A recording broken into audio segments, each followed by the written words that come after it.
Hi అండి. Welcome back to my channel. ప్రేమతో వండండి, ప్రేమతో వడ్డించండి.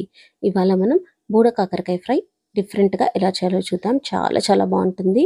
ఇది హెల్త్‌కి కూడా చాలా మంచిది. తప్పకుండా ఇదొకసారి మీరు ట్రై చేసి చూడండి. ఈ రెసిపీ స్టార్ట్ చేసే ముందు మన ఛానల్‌ని ఎవరైనా సబ్స్క్రైబ్ చేయకపోతే సబ్స్క్రైబ్ చేయండి. ఇంకా బెల్ ఐకాన్ పైన క్లిక్ చేయండి. ఇప్పుడు ఈ రెసిపీని ఎలా చేయాలో చూద్దాం. ముందుగా హాఫ్ కేజీ బూడ కాకరకాయలని వాటర్‌లో వేసుకొని బాగా ఉడికించుకోవాలి. చూసారా? ఆల్మోస్ట్ ఇవి ఉడికిపోయాయి. వీటిని ఒకసారి చెక్ చేసుకుందాము. నైఫ్తో బూడ కాకరకాయని చెక్ చేసుకోవాలి. చూసారా ఎంత బాగా ఉడికిపోయాయో. ఇప్పుడు స్టవ్ ఆఫ్ చేసేసి కంప్లీట్గా చల్లగా అయిపోయిన తర్వాత వీటి పైన ఉన్న ముండ్లలాగా ఉంది కదా, ఇదంతా తీసేయాలి.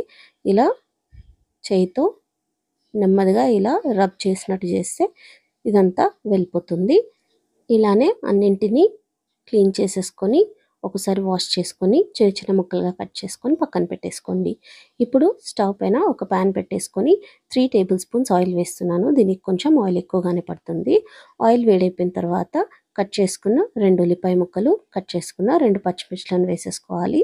ఇప్పుడు ఇవి లైట్గా కలర్ చేంజ్ అయ్యేంత మట్టుకు మాత్రమే ఫ్రై చేసుకోవాలి. ఆనియన్స్ ఇలా కలర్ చేంజ్ కాగానే ఇప్పుడు ఇందులో 1 టీ స్పూన్ అల్లం వెల్లుల్లి పేస్ట్ వేసుకొని దీంట్లోని పచ్చివాసన అంతా వెళ్ళిపోయేంత వరకు ఫ్రై చేసుకోవాలి. 1 to 2 మినిట్స్ ఫ్రై చేసేసిన తర్వాత ఇప్పుడు ఇందులో హాఫ్ టీ స్పూన్ పసుపు వేసేసుకోవాలి. పసుపు వేసేసి దీన్నంతా బాగా ఒకసారి కలిపేసుకోండి. ఇలా ప్రాపర్గా కలిపేసుకున్న తర్వాత ఇప్పుడు ఇందులో కట్ చేసి పెట్టుకున్న బుడ కాకరకాయ ముక్కలను వేసేసుకొని హై ఫ్లేమ్లోనే 3 to 5 మినిట్స్ ఫ్రై చేసుకోవాలి.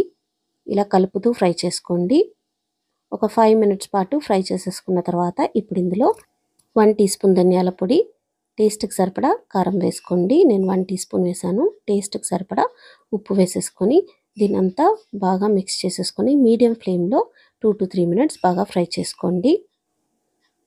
చూసారా మసాలాలన్నీ బాగా ఫ్రై అయిపోయాయి. ఇప్పుడు ఇందులో 3 టీ స్పూన్ల వేయించిన నువ్వుల పొడి వేసుకోవాలి. నువ్వుల పొడి వేయడం వల్ల ఈ ఫ్రైకి టేస్ట్ చాలా బాగుంటుంది. తప్పకుండా నువ్వుల పొడి వేసుకోండి. ఇప్పుడు దీన్నంతా బాగా మిక్స్ చేసుకొని మళ్ళీ ఒక 2 నిమిషాల పాటు మీడియం ఫ్లేమ్లోనే ఫ్రై చేసుకోవాలి. చూసారా అంతా బాగా ఫ్రై అయిపోయింది. ఇప్పుడు ఇందులో కట్ చేసుకున్న కొత్తిమీర వేసేసుకొని దీన్ని బాగా ఒకసారి మళ్ళీ కలిపేసుకోండి. ఒక 1 మినిట్ పాటు ఫ్రై చేసేసి స్టవ్ ఆఫ్ చేసేసి సర్వ్ చేసుకోవాలి. టేస్టీ బుడ కాకరకాయ ఫ్రై సర్వ్ చేయడానికి రెడీ అయిపోయింది. ప్రేమతో వండండి, ప్రేమతో వడ్డించండి.